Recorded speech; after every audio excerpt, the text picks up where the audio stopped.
রাসূলুল্লাহ সাল্লাল্লাহু আলাইহি সাল্লাম দাওয়াত দিয়েছেন, আল্লাহ নবীকে দাওয়াত দিতে বলছেন। সূরা মাঈদা ৬৭ নম্বর আয়াতে আল্লাহ বলেন, ইয়া আইয়ুহার রাসূলু বাল্লিগ মা উনজিলা ইলাইকা মির রাব্বিক। রাসূল, আপনি তাবলীগ করেন, আপনি প্রচার করেন, যা আপনার প্রতি অবতীর্ণ করা হয়েছে তা আপনি প্রচার করেন, তাবলীগ করেন। নবীজিকেও আল্লাহ দাওয়াত দিতে বললেন। নবীজি গোপনে দাওয়াত দেওয়া শুরু করলেন। দাওয়াত দেওয়ার পর সূরা শুআরা ২১৪ নম্বর আয়াত আল্লাহ যখন নাজিল করে প্রকাশ্যে দাওয়াতের কথা বললেন, আল্লাহ বলেন, ওয়া আনযির আশীরাতাকাল আকরাবিন। আপনি আপনার নিকটাত্মীয়দেরকে ভয় দেখান, সতর্ক করেন। সহিহ বুখারীর বর্ণনা ৪৭৭০ নম্বর হাদিস। সূরাতুশ শুআরার ২১৪ নম্বর আয়াত আল্লাহ যখন নাজিল করে প্রকাশ্যে দাওয়াত দিতে বললেন, সাঈদা রাসূলুল্লাহ সাল্লাল্লাহু আলাইহি ওয়াসাল্লাম আলাস সাফা। রাসূলুল্লাহ সাল্লাল্লাহু আলাইহি সাল্লাম সাফা পাহাড়ের উপর উঠলেন। পাহাড়ের উপর উঠার পর ফাজাআলা ইউনাদি, ডাকতে লাগলেন, ইয়া বানি ফিহরিন ইয়া বানি আদি। ও বনু ফিহির, ও বনু আদি। বনু ফিহির, বনু আদি, তাদেরকে ডাকতে লাগলেন। তো বনু ফিহির আর বনু আদি তাদের নাম ধরে ধরে ডাকতে লাগলেন। লিবুতুনি কুরাইশ, কুরাইশের বিভিন্ন এলাকার নাম ধরে ধরে ডাকতে লাগলেন।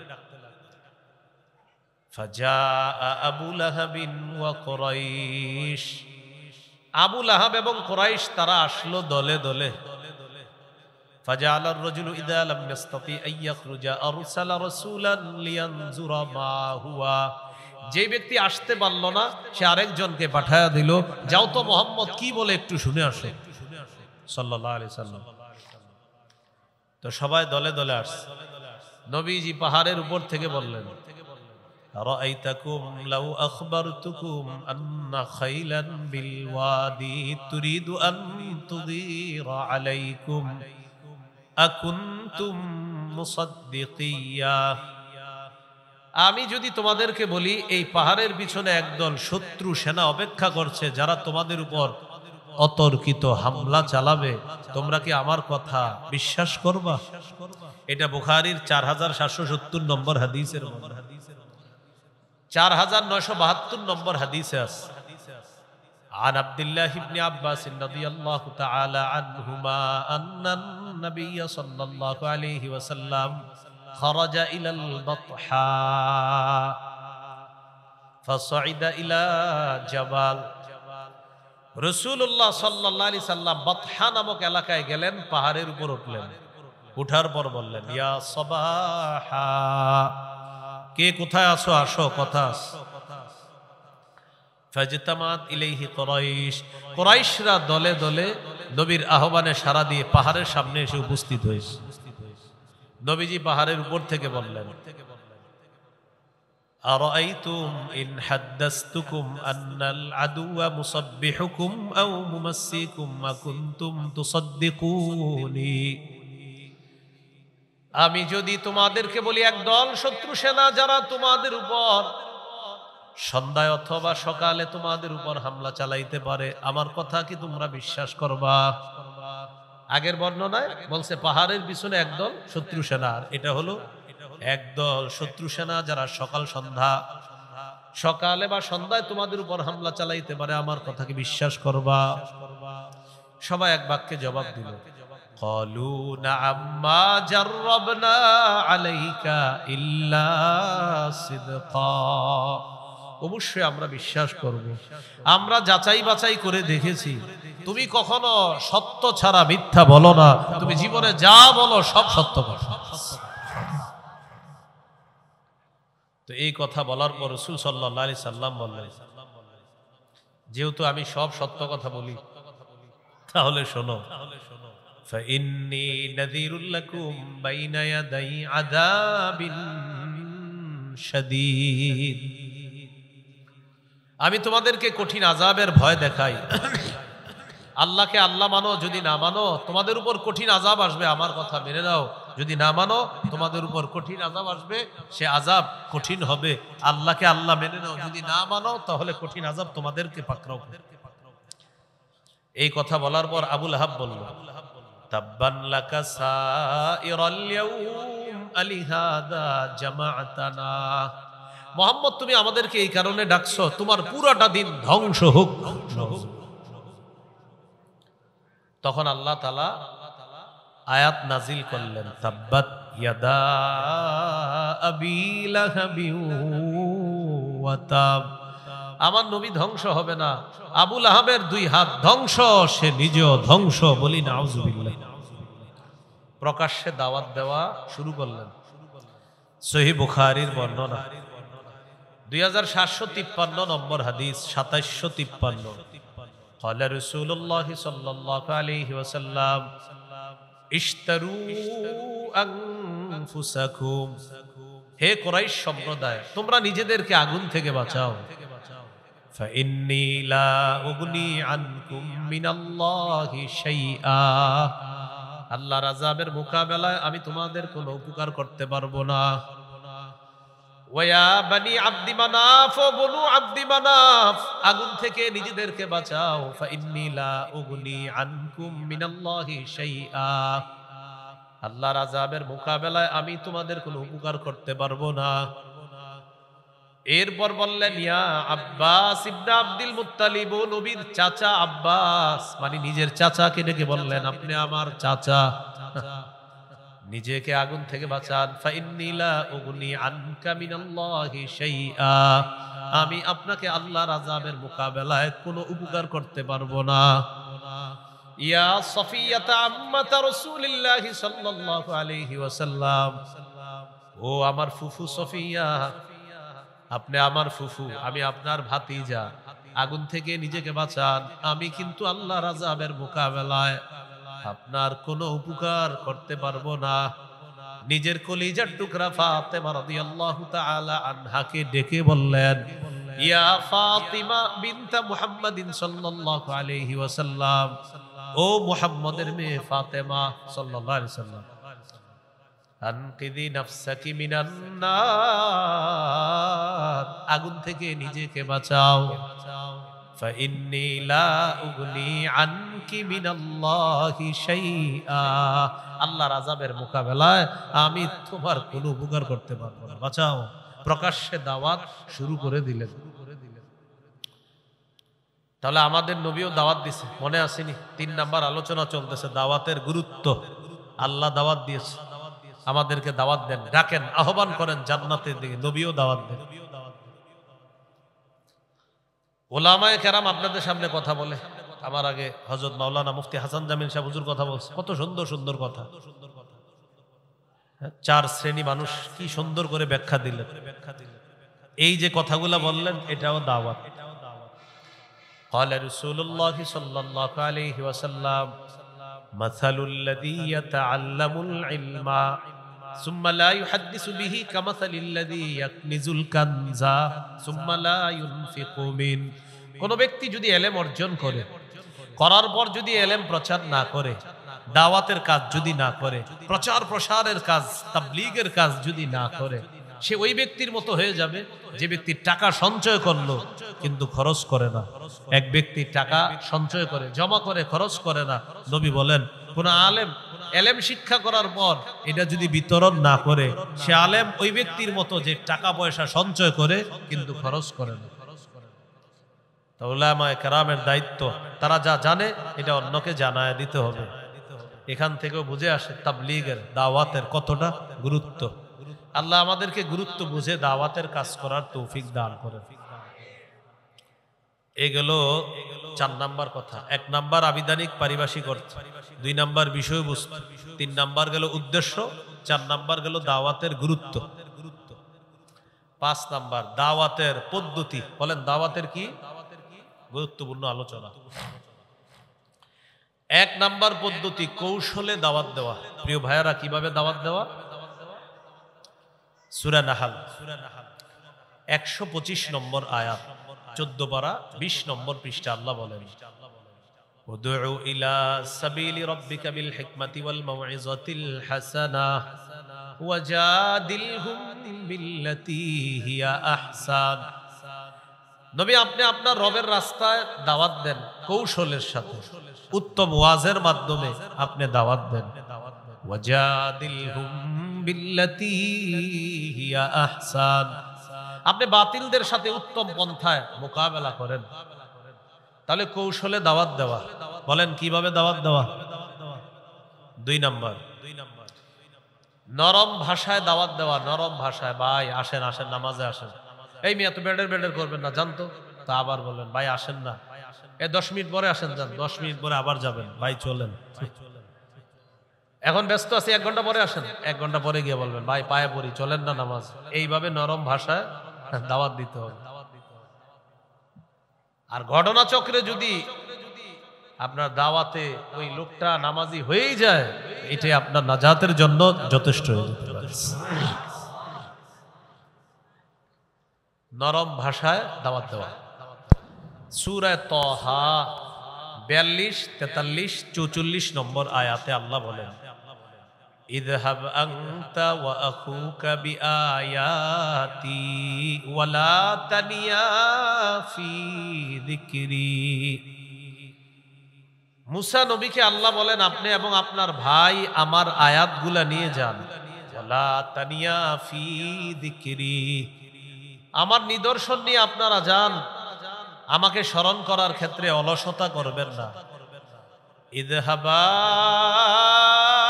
ইলা ফিরআউনা ইন্নাহু তাগা, আপনারা 2 জন ফেরাউনের কাছে যান, ফেরাউন নাফরমানি করেছে, সীমা লঙ্ঘন করেছে। ফাকুলা লাহু কাওলাল লায়্যিনাল লাআল্লাহু ইয়াতাযাক্কারু আও ইয়াখশা, আপনারা 2 জন ফেরাউনের সাথে নরম ভাষায় কথা বলবেন, নরম ভাষায় দাওয়াত দিবেন। হয়তো ফেরাউন উপদেশ গ্রহণ করবে, না হয় ভয় করবে। বলেন তো কোন ভাষায় কথা বলতে বলছে আল্লাহ? তাহলে দাওয়াতের 2 নম্বর পদ্ধতি নরম ভাষায় দাওয়াত দেওয়া।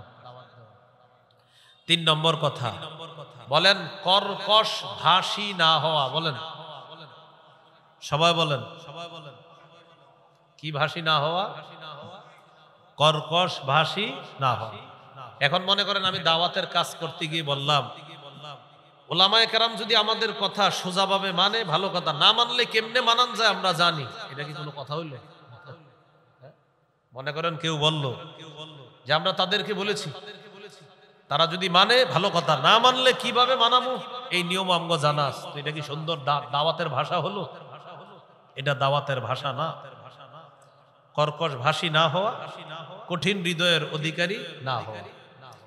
সূরা আলী ইমরানের 159 নম্বর আয়াতে আল্লাহ বলেন, ওয়ালাউ কুনতা ফাজ্জান গালিজাল কলবি লান ফাদ্দু মিন হাওলিক, নবী আপনি যদি কর্কশ ভাষী হতেন আর কঠিন হৃদয়ের অধিকারী হতেন, লান ফাদ্দু মিন হাওলিক, সাহাবীগণ আপনার আশেপাশ থেকে সবাই চলে যাইতো যদি আপনি কর্কশ ভাষী হতেন আর কঠিন হৃদয়ের অধিকারী হতেন। তাহলে কর্কশ ভাষী হওয়া যাবে না। যিনি দাওয়াত দিবে, দায়ী হবে দাওয়াতের কাজ যিনি করবে, তিনি কর্কশ ভাষী হওয়া যাবে না। এখন গুরুত্বপূর্ণ একটা অংশ, আপনাদের অনেকের প্রশ্ন হইতে পারে, হুজুর দাওয়াতের ভাষা যদি নরম হয় তাহলে আপনাদের হযরত মাওলানা মামুনুল হক দামাত বারকাতুহুল আলিয়া উনি গরম ভাষায় বক্তব্য দেন কেন? প্রশ্ন হতে পারে। কি হতে পারে? প্রশ্ন। এবার আমার সাথে বলেন, বলেন মুনাফিকদের বিরুদ্ধে, জালেমদের বিরুদ্ধে কঠোর হওয়া আল্লাহ আদেশ করেছেন। এবার বলেন জালেমদের বিরুদ্ধে, মুনাফিকের বিরুদ্ধে সতর্ক বার্তা হিসাবে কঠোর ভাষা প্রয়োগ করা কোরআনেও পাওয়া যায়, হাদিসেও পাওয়া যায়। এই যে হযরত মাওলানা মুফতি হাসান জামিল সাহেব হুজুর শেষের দিকে ভাষণ দিলেন না করা, তো আপনারা আজকে আমার বয়ানের পরে আল্লাহ জানে যাওয়ার সময় হয়তো বলে ফেলতেন, আচ্ছা আপনি না বললেন নরম ভাষায় দাওয়াত দিতে, হুজুর কত পারা কত নম্বর পৃষ্ঠা? কোন সূরা? কত নম্বর আয়াত? এই আয়াতে আল্লাহ বলেন, ইয়া আইয়ুহান নাবিয়্যু জাহিদিল কুফফারা ওয়াল মুনাফিকিনা ওয়াগলুজ আলাইহিম। নবী আপনি কাফের মুনাফিকদের বিরুদ্ধে লড়াই করেন, ওয়াগলুজ আলাইহিম তাদের বিরুদ্ধে কঠোর হন। কি হন? ওয়াগলুজ কঠোর হন, আলাইহিম তাদের বিরুদ্ধে। তাহলে মুনাফিকদের, তাহলে আমাদের দেশের কোন আলেম যদি মুনাফিকদের বিরুদ্ধে, জালেমদের বিরুদ্ধে আর মাজলুমের পক্ষে কঠোর ভাষা ব্যবহার করেন, এটা দোষণীয় না, বরং এই কথাও কোরআন সুন্নায় পাওয়া যায়। এবার প্রশ্ন হলো, মাওলানা মামুনুল হক হাফিজাহুল্লাহ সহ আরো অনেকে যেই ভাবে, যেই পদ্ধতিতে, যে স্টাইলে বয়ান দেয়, দেখি এই স্টাইল হাদিসে আছে কিনা। যদি থাকে আজকের পরে আর কেউ সমালোচনা করবেন না। ইবনে মাজাহ হাদিসের কিতাব 45 নম্বর হাদিস, কানা রাসূলুল্লাহ সাল্লাল্লাহু আলাইহি ওয়াসাল্লাম ইদা খাতাবা, নবীজি যখন ভাষণ দিতেন, বলেন কি দিতেন? ইহমাররাত আইনা, নবীর চোখ লাল হয়ে যেত। চোখ কি হইতো? লাল হইতো কেন? ওয়া আলা সাউতুহু, নবীর আওয়াজ উঁচু হয়ে যেত। তাহলে মিলান, চোখ, আওয়াজ, ওয়াশতাদ্দা গদবুহু, প্রচুর রাগ হয়ে যাইতেন। তাহলে এবার মিলান পুরাটা। এখন আমাদের দেশে বিশকুর ইবনে শেখুল হাদিস তিনি যখন বক্তব্য দেন, দেখেন একটা কথা হলো আপনি ওনারে দেখতে পারেন না, এটা এক বিষয়। দেখতে পারেন না বলে ওনার কোনো কাজ যদি সুন্নাহ মোতাবেক হয়, সেই কাজের বিরোধিতা আপনি করতে পারেন না। আসল কথা হলো কি জানেন, আমাদের দেশে একটা নিয়ম হলো, আমি যারে দেখতে পারবো না, হ্যাঁ যদি সুবহানাল্লাহ পড়ে তাও বলবো আপনি সিনটা এত জোরে বললেন কেন? আপনি বায়ের মধ্যে একটু এরকম হওয়া উচিত ছিল, হায়ের মধ্যে আপনি টান্ডা বানাও একটু মাঝারি দিয়ে ফেলছেন, মানে দেখতে পারি না তো এই জন্য আমি কিছু একটা বাইর করতে হবে। তো এটা তো ঠিক না। আসলে এটা কি ঠিক না? এটা ঠিক না। ওই হুজুর বললেন যে অনেকে আপনারা দাড়ি রাখেন না, কিন্তু এটা বুঝেন যে না, দাড়ি রাখা আসলে জরুরি, রাখি না আমি, ইনশাল্লাহ রাখবো, বা আমি দাড়ির বিরুদ্ধে না। কিন্তু কি বললেন, যদি এরকম হয় যে আপনি দাড়ির সমালোচনা করেন, দাড়ি নিয়ে কটূক্তি করেন, তা আপনি ইসলাম থেকে বের হয়ে যাবেন। তাহলে অনেক ভাই আছে আমাদের, যে ভাইয়ারা দাড়ি রাখতেছে না, ইনশাল্লাহ আমরা আশাবাদী রাখবে, কিন্তু তারা দাড়ির বিরুদ্ধে না। কিসের বিরুদ্ধে না? দাড়ির বিরুদ্ধে না। তাহলে নবীজি যখন ভাষণ দিতেন, চোখ লাল হয়ে যেত, আওয়াজ উঁচু হয়ে যেত, রাগ হইতেন প্রচন্ড।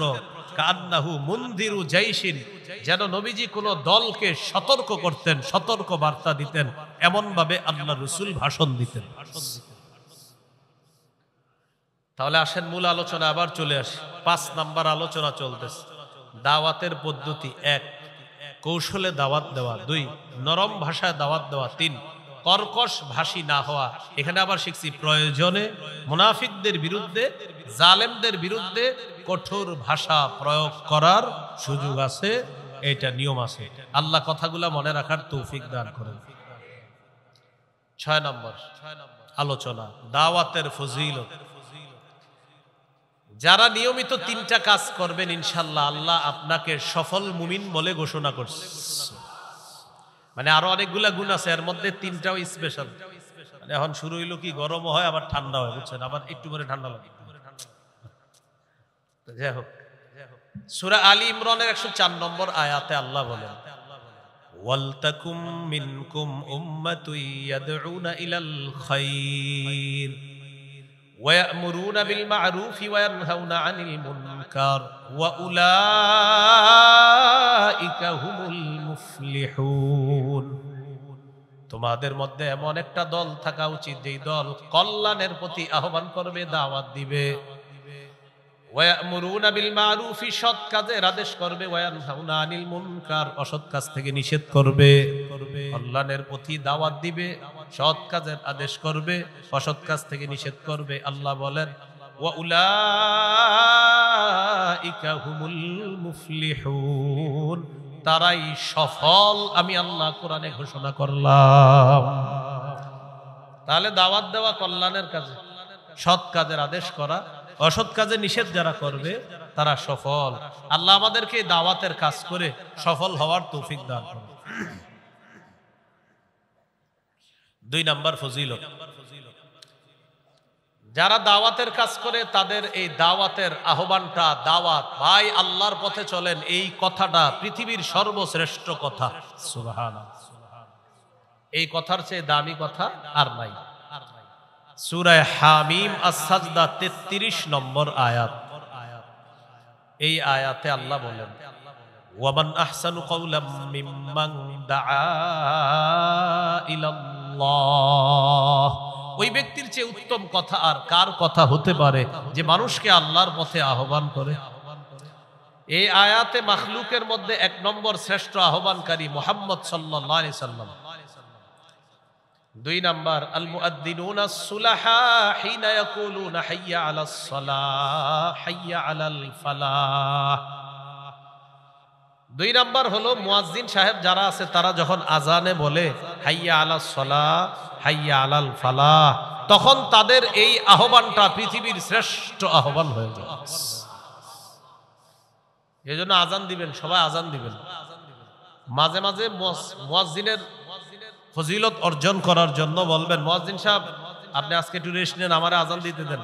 বিশুদ্ধভাবে আজানটা শিখে আপনি আজান দিবেন। কিয়ামতের ময়দানে মুয়াজ্জিনের গলা হবে সবচেয়ে লম্বা। উদ্দেশ্য হলো লম্বা, মানে এই লম্বা দ্বারা উদ্দেশ্য হলো কোটি কোটি মানুষের মাঝে দেখে চেনা যাবে এটা মুয়াজ্জিন। কোটি কোটি মানুষের মাঝে দেখে চেনা যাবে কি এটা মুয়াজ্জিন। আরেকটা ব্যাখ্যা হলো, আমরা পরীক্ষার রেজাল্ট দেখতে যখন যাইতাম আগে, এখন তো মাশাআল্লাহ রেজাল্ট দেখার মজাও নাই। এখন রেজাল্ট দেখারও কি নাই, পরীক্ষা দেওয়ারও মজা নাই, রেজাল্ট দেওয়ার, কারণ সব এখন ডিজিটাল হয়ে গেছে। কি পরীক্ষা অ্যাসাইনমেন্ট করতে হবে। আগে পড়ার মজা ছিল যে আমরা উস্তাদের সামনে পড়তাম, এটার একটা মজা ছিল। দলে দলে যাইতাম পড়তে, সেটা আপনার জেনারেল লাইনে হোক, দলে দলে যাওয়ার মজা ছিল আলাদা। আবার যেদিন রেজাল্ট দিত আমরা গিয়ে তখন মাদ্রাসার বারান্দায় বা স্কুলের বারান্দায় বোর্ডের মধ্যে খুঁজতাম কে 1 হইল কে 2 হইল, মজাই ছিল আলাদা। তো তখন 1 হয় যে 2 হয় যে, যদি বলি ভাই তুই 1 হইছস, তখন কি করে দেখি দেখি দেখি দেখি পিছন থেকে এইভাবে দেখতে চায়, ঠিক না? কিয়ামতের ময়দানে মুয়াজ্জিন সাহেব তার ফলাফল যে দেখবে, তো এইভাবে সে তার ফলাফলটা দেখবে, দেখি দেখি আমার ফলাফলটা, মানে তার ফলাফল এত সুন্দর হবে দেখার জন্য সে পেরেশান হবে যে দেখি তো আমার ফলাফলটা। তখন সবাই বলবে আচ্ছা এটা কে কে, এটা মুয়াজ্জিন। এই হলো কিয়ামতের ময়দানে মুয়াজ্জিন সাহেব। এটা ইবনে হাজার ব্যাখ্যা করছে এটা, আসকালানী রাহমাতুল্লাহি আলাইহি। তাহলে আল্লাহর দিকে আহ্বান করা এটা হলো সবচেয়ে শ্রেষ্ঠ আহ্বান। এই হলো 2 নাম্বার ফজিলত। 3 নাম্বার, যে ব্যক্তি কাউকে হেদায়েতের দিকে দাওয়াত দেয়, তার কথায় যদি তারা হেদায়েতের পথে চলে, যতগুলা মানুষ চলবে ততগুলো মানুষের সওয়াব আল্লাহ কাটবে না, না কেটে আহ্বানকারীর আমল নামায় সব সওয়াব আল্লাহ দিয়ে দিবেন। যেমন আজকে আমি আপনাদেরকে সামনে বললাম ভাই সবাই আজান দেওয়ার চেষ্টা করবেন, এরপরে ফজিলত বললাম যে মুয়াজ্জিন সাহেবের গলা হবে সবচেয়ে উঁচা কিয়ামতের মাঠে, ব্যাখ্যা সহ বললাম। আমার এই কথা শুই না আপনাদের এই জায়গার 20 জন নতুন করে আজান দেওয়ার প্রতি উৎসাহিত হয়েছেন আপনারা, এবং আপনারা আজান দিছেন। আপনারা 20 জন আজান দেওয়ার পর যে সওয়াবটা পাবেন, আপনাদের সওয়াব আল্লাহ কাটবে না, না কাইটা আমারও 20 জনের সওয়াবটা দিবেন। এই জন্য আমলটা কেউ করেন না যদি আমার বেশি সওয়াব হয়ে যায়। নাকি করবেন? অনেক টেনশনে পড়ে যায়, হুজুর এটা কোনো কথা? আমরা এতগুলা মানুষ আমল করলে আপনি সওয়াব পাইবেন এটা? আরে ভাই আপনি আরেকজনকে বললেন, উনি দিলেও আপনি সওয়াব পাবেন। সহিহ মুসলিমের হাদিস 6697 নম্বর হাদিস। এটা হলো আপনাদের পকেটের হুজুর অনুযায়ী, উস্তাদ অনুযায়ী নাম্বারটা, আর আমাদের মাদ্রাসার পাঠ্যপুস্তক অনুসারে 2674 নম্বর হাদিস। এই হাদিসের মধ্যে আছে, قال رسول الله صلى الله عليه وسلم من دعا الى هدى كان له من الاجر مثل اجور من تبعا لا ينقص ذلك من اجورهم شيئا। যে ব্যক্তি কাউকে হেদায়েতের দিকে আহ্বান করে, তার আমল নামায় যত মানুষ তার এই কথা শুনবে এই পরিমাণ মানুষের প্রতিদান আল্লাহ আহ্বানকারীকে দিয়ে দিবেন, তাদের প্রতিদান না কেটে সমপরিমাণ প্রতিদান আহ্বানকারীর আমল নামায় আল্লাহ দিবেন। আহা, পরে কি বলে দেখেন, মান দাআ ইলা দালালাহ কানা আলাইহি মিনাল ইসমি মিসলু আসামি মান তাবিআ। কেউ যদি কাউকে পথভ্রষ্টতার দিকে আহ্বান করে, যতজন মানুষ পথভ্রষ্ট হবে ওই মানুষগুলার গুনাহ তো হবে, ওই পরিমাণ গুনাহ আপনিও পাবেন। এখন চিন্তা করেন, যারা সিনেমা হল বানায় বা কোনো গুনাহের সূচনা করে, গুনাহের সূচনা করে, বড় বড় গুনাহের সূচনা করে দিছে, বাস এই গুনাহ মানে তার ইনভেস্ট হলো গুনাহ, মানে আপনারা গুনাহ করবেন, এটা হলো তার টাকা কামাই, মানে গুনাহ কইরা টাকা কামাই করা। আর হজে যায় প্রতি বছর আর বলে এটা আমার 44তম হজ, এটা আমার 43তম, এটা আমার 32তম, 32 না, আপনি 32,000তম করেন। আবিষ্কার করছে কিসের? গুনাহ, গুনাহ পাপের। তাহলে পাপ চালু কইরা দিয়া আবার এখান থেকে আপনার হজ করা, উমরা করা চালু করছে কি? পাপ। বলেন চালু করছে কি? পাপ। যতজন পাপ করবে সেই পরিমাণ পাপীদের পাপ তার আমল নামায় আল্লাহ দিয়ে দিবে। নাউজুবিল্লাহ।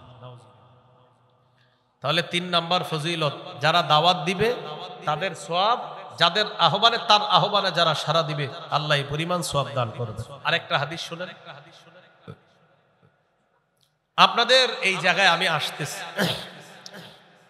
তো আসার সময় এক জায়গায় জ্যামে আটকে গেছি মনে করেন, তো এখান থেকে বলা হলো ভাই আমি তো জ্যামে আটকে গেছি, 1 কিলো দূরে আছি, এই 1 কিলোমিটার জ্যাম ছুটতে 1 ঘন্টা লেগে যেতে পারে। আমাদের দেশে এরকম হয়, 1 ঘন্টা 1 কিলো আধা কিলো জ্যাম আপনার 1-1.5 ঘন্টাও চলে যায়। গতকালকে আপনার মানে 100 মিটারও হবে না, সামান্য একটা জায়গা 48 মিনিট এক জায়গায় বসা। কয় মিনিট? 48 মিনিট এরকম হয়ে যায় অনেক সময় জ্যামে বললে।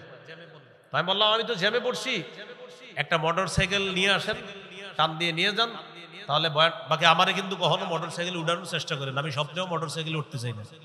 এটা এমনি বললাম উদাহরণ, কিভাবেও না, স্বপ্নেও না, বাস্তবে তো নাই, স্বপ্নেও না। তো আমি বললাম যে একটা মোটর সাইকেল নিয়ে আসেন, টান দিয়ে নিয়ে যান। আমার আম্মার নিষেধ আছে, এই জন্য আম্মার নিষেধ, এক তো নিষেধ আছে, দ্বিতীয়ত আমি যে কোনো কারণে সাইকেল মোটর সাইকেল কঠিন ভয় পাই। তো আপনারা কেউ মোটর সাইকেল দিয়ে আনতে গেলেন, আনতে যাওয়ার পর যিনি মোটর সাইকেল দিবে তার কাছে মোটর সাইকেল নাই। আমি ফোন দিছি আপনি মোটর সাইকেল নেন, হুজুর আমার তো মোটর সাইকেল নাই। তাহলে যার আছে তাকে পাঠায় দেন। তো উনি কি করলেন, নিজে মোটর সাইকেল দিতে পারে নাই, এমনি একজনের কাছে পাঠাইছে, ভাই তুমি একটু মোটর সাইকেলটা নিয়ে যাও, হুজুরে দেখো আনা যায় কিনা। তাহলে এক ব্যক্তি মোটর সাইকেল নিজে দিতে পারে নাই, আরেকজনকে শুধু বলছে তার মোটর সাইকেলটা নিয়ে যাও। তাহলে একজনে দিতে পারে নাই, রাস্তা দেখায় দিছে তার কাছে যাও, সে হয়তো দিতে পারবে, বাস্তবিকই সে দিল। দেওয়ার পর যে আলেম আসবে তাকে আনলেন, আনার পর তিনি বয়ান করলেন। এই যে সবগুলা এর মাঝে হয়ে গেল, প্রথমে রাস্তাটা যিনি দেখায় দিলেন আল্লাহ তাকেও সওয়াব দেন। আবু দাউদের হাদিস, নবীজির কাছে আপনারা ভাবছেন যে হুজুর এটা কোনো কথা? হ্যাঁ, ওই যুগের বাহন এই যুগের মোটর সাইকেল, ওই যুগের ঘোড়া এই যুগে মোটর সাইকেল। রাসূলুল্লাহ সাল্লাল্লাহু আলাইহি সাল্লামের কাছে এক সাহাবী গেলেন, যাওয়ার পরে বললেন ইয়া রাসূলুল্লাহ ইন্নী উবদিআ ফাহমিলনি, আমার বাহন নাই, আমাকে একটা বাহনের ব্যবস্থা করে দেন। রাসূলুল্লাহ সাল্লাল্লাহু আলাইহি সাল্লাম বললেন লা আজিদু মা আহমিলুকা আলাইহি, তোমাকে দেওয়ার মতো কোনো বাহন আমার কাছে নাই, তোমাকে দেওয়ার মতো বাহন আমার কাছে নাই। ওয়ালাকিন ইতি ফুলানান ফালাল্লাহু আইয়াহমিলাকা, অমুকের কাছে যাও, সে তোমাকে বাহনের ব্যবস্থা করে দিবে। তিনি গেলেন তার কাছে, যাওয়ার পর তিনি তাকে বাহনের ব্যবস্থা করে দিলেন, তিনি বাহন নিয়ে আসলেন। আসার পর বললেন নবীজির কাছে যে আপনার আমাকে যার কাছে পাঠাইছেন তিনি আমাকে বাহন দিয়েছেন।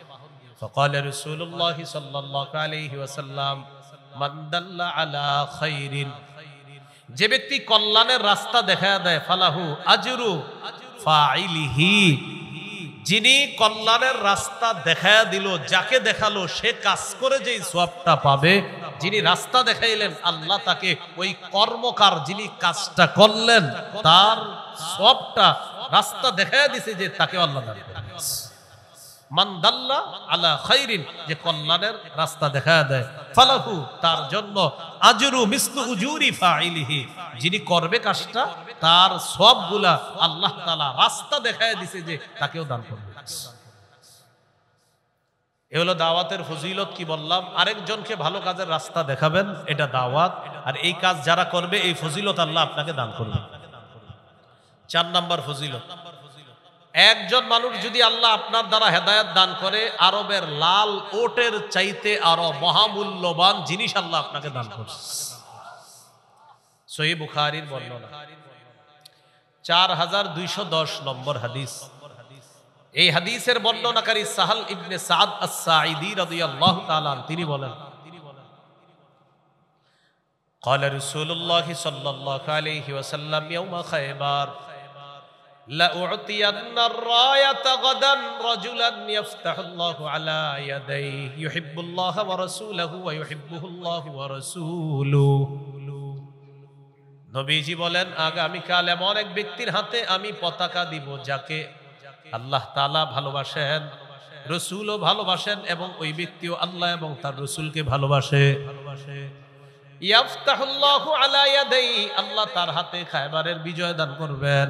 এক ব্যক্তিকে পতাকা দিব যে আল্লাহকে রাসূলকে ভালোবাসে, আল্লাহ এবং তার রাসূলও তাকে ভালোবাসে, আর তার হাতে আল্লাহ খায়বারের বিজয় দান করবে। সাহাবায়ে কেরাম পতাকা পাওয়ার আশায় রাতে এই জলবনায় কাটায়া দিছে। ফাবাতান নাসু ইয়াদুকুনা লাইলাতাহুম আইয়ুহুম ইউতাহা, কাকে পতাকা দেওয়া হবে এই জল্পনায় রাত কাটায় দিছে সাহাবায়ে কেরাম। রাত কাটায় দিল সাহাবায়ে কেরাম, কারে পতাকা দিবে এই জল্পনায় রাত কাটিয়ে দিছে। রাত কাটানোর পর ফালাম্মা আসবাহান নাস গাদাউ আলা রাসূলিল্লাহি সাল্লাল্লাহু আলাইহি ওয়াসাল্লাম, যখন সকাল হলো তখন সাহাবায়ে কেরাম নবীর কাছে আসলেন। আসার পর রাসূলুল্লাহ সাল্লাল্লাহু আলাইহি সাল্লাম বললেন, আইনা আলী ইবনু আবি তালেব, আলী কোথায়? সাহাবীরা জবাব দিলেন, হুয়া ইয়াশতাকি আইনাইহি ইয়া রাসূলুল্লাহ, হুজুর হযরত আলীর চোখে সমস্যা। আলীর চোখে কি সমস্যা, এইজন্য আসে নাই। রাসূলুল্লাহ সাল্লাল্লাহু আলাইহি সাল্লাম বললেন, লোক পাঠাও, আলীকে বলো আসতে আমার কাছে। আলী রাদিয়াল্লাহু তাআলা আনহু আসলেন।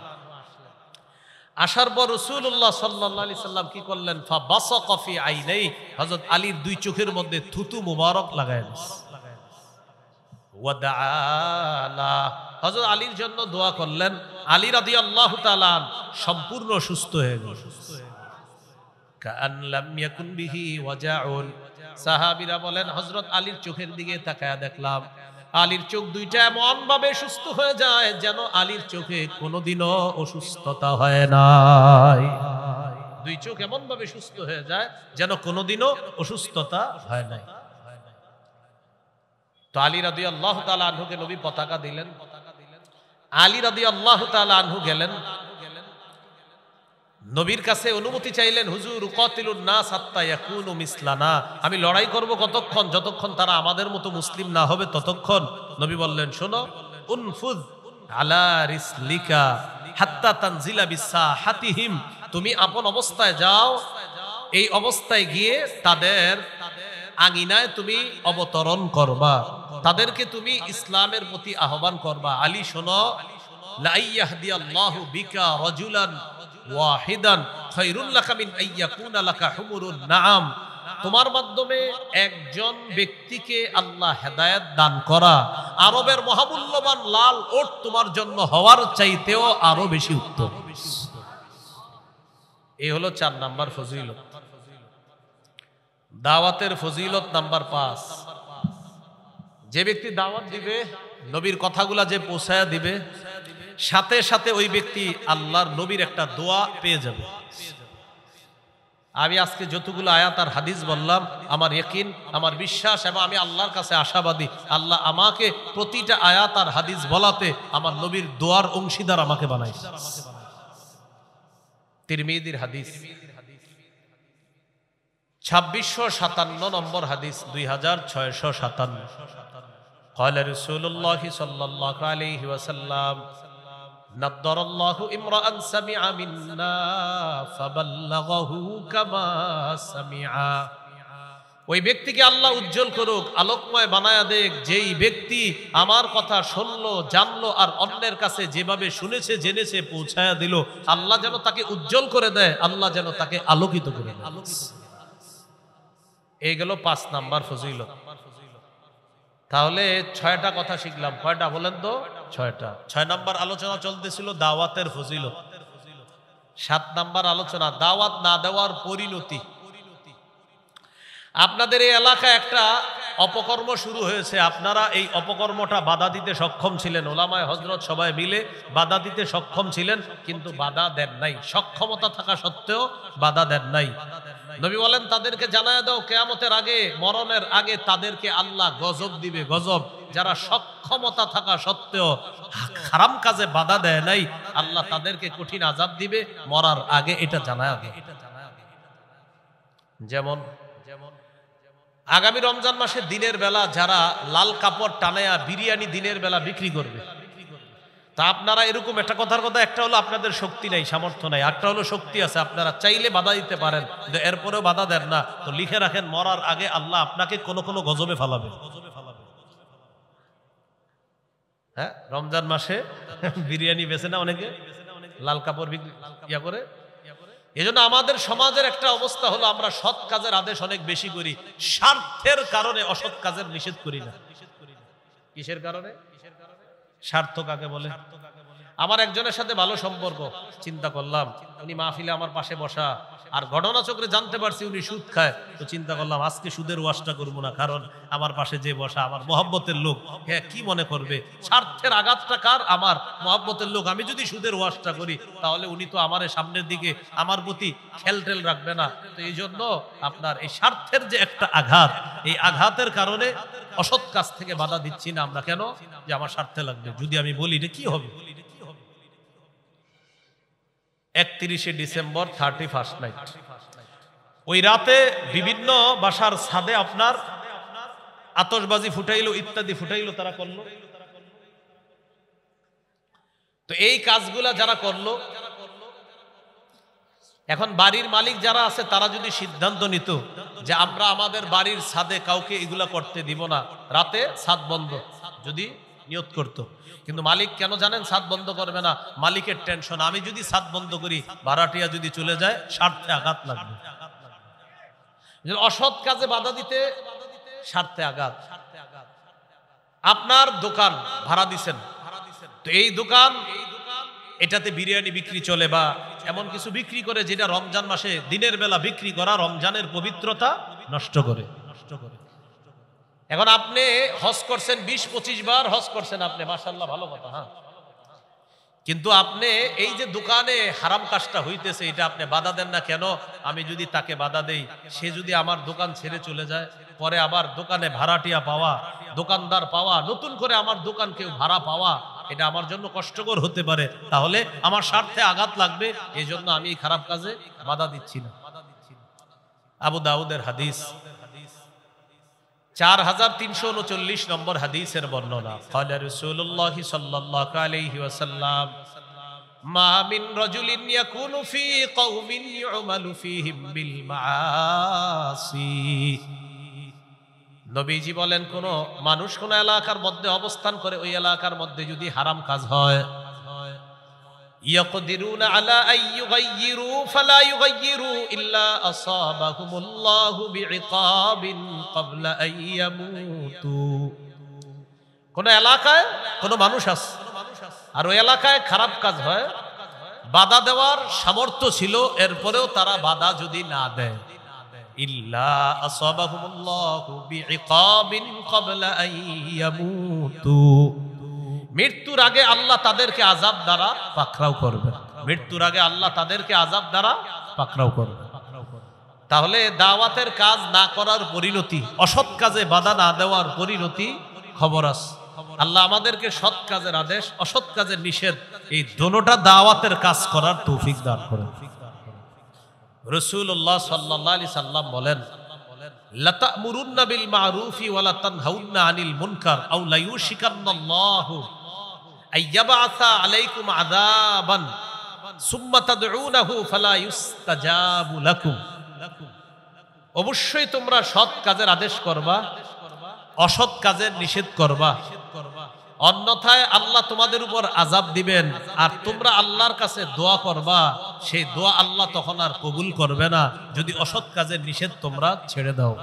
তাই রাসূলুল্লাহ সাল্লাল্লাহু আলাইহি সাল্লাম বলেন, তোমাদের মধ্যে কেউ যদি কোনো অপছন্দনীয় কাজ দেখে ফালইগাইয়িরহু বিয়াদিহি,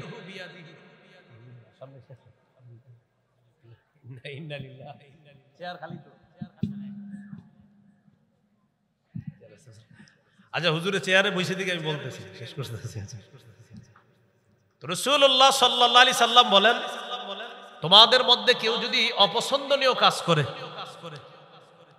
অপছন্দনীয় কাজ যদি করে আর এটা তোমরা দেখো, বাধা দিতে সক্ষম হও, তাহলে সে যেন হাত দিয়ে বাধা দেয়। ফাইল্লাম ইয়াস্তাতি ফাবিলিসানিহি, হাত দিয়ে না পারলে জবান দিয়ে প্রতিবাদ করবে। এখন দেখেন কি বলে, ফাইল্লাম ইয়াস্তাতি ফাবিকলবিহি, জবান দিয়ে না পারলে কলব দিয়ে কি করবে বলেন সবাই, কি করবে? ঘৃণা করবে। কি করবে? এখন ঘৃণা করা মানে কি? আল্লাহুম্মা বিসমিকা আমুতু আহিয়া, মানে ঘৃণা করলেন আর ঘুমায় রইলেন যে না বাস যা করার করুক আমি, না। কলবুন কেন বলছে? ফাবি কলবিহি কেন বলছে নবী?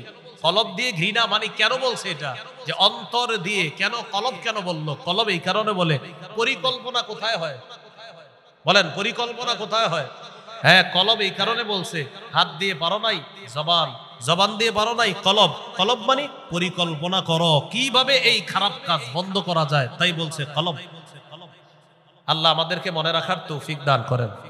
তাহলে সৎ কাজের আদেশ, অসৎ কাজের নিষেধ করবো তো ইনশাল্লাহ সবাই। তাহলে খুব মন দিয়ে শুনি। 7টা কথা বললাম। দাওয়াতের আবিধানিক পারিভাষিক অর্থ জানলাম। 2 নাম্বার দাওয়াতের বিষয়বস্তু। 3 নাম্বার দাওয়াতের উদ্দেশ্য আল্লাহর সন্তুষ্টি অর্জন করা। 4 নাম্বার দাওয়াতের গুরুত্ব। 5 নাম্বার দাওয়াতের পদ্ধতি। কয় পদ্ধতি জানছিলাম? কৌশলে দাওয়াত দেওয়া, নরম ভাষায় দাওয়াত দেওয়া, কর্কশ ভাষী না হওয়া। আচ্ছা বলেন তো, প্রয়োজনে গরম ভাষা ব্যবহার করা যাবে কিনা? কার বিরুদ্ধে? মুনাফিক আর জালেমের বিরুদ্ধে। মুনাফিক জালেমের বিরুদ্ধে গরম ভাষা ব্যবহার করা যাবে। মনে থাকবেন ইনশাআল্লাহ। 6 নাম্বার দাওয়াতের ফজিলত। 7 নাম্বার দাওয়াত না দেওয়ার পরিণতি। সবাই দাওয়াত দিবেন।